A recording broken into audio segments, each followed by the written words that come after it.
qof waliba waxa uu leeyahay nolol leh farxad joogto ah haddana waxaa laga yaabaa in aysan waxaas oo dhan aysan suurtagal u noqon in wax laga barto ama laga qanciyo lamaanahaaga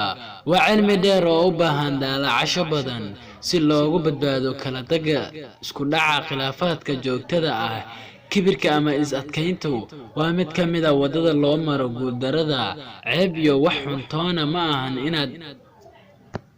u jajabnaato u jilicsanaanto gacalisadaada si aad markasta u ogaato baahiyaha soo food saarta mar walba muhiim ah in ay raali ahaanshuhu uu ka yimaado labada dhinac sida caadada ah dadku waxay u kala duwan yihiin aragtida iyo garashada qof walba xaq waxa uu leeyahay inuu cabiro dareenkiisa haddaysan jirin waxa dhibaya diinta islaamka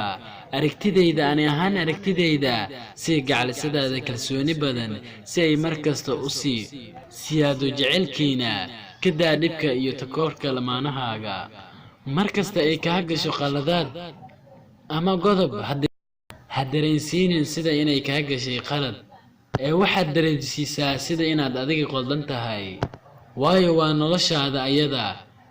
ayaa dareemaysa inay kaa qaldan tahay kuna raaligelinaysaa marka ay dareento ragow ogaada dumarka waa haldoorka nolosheena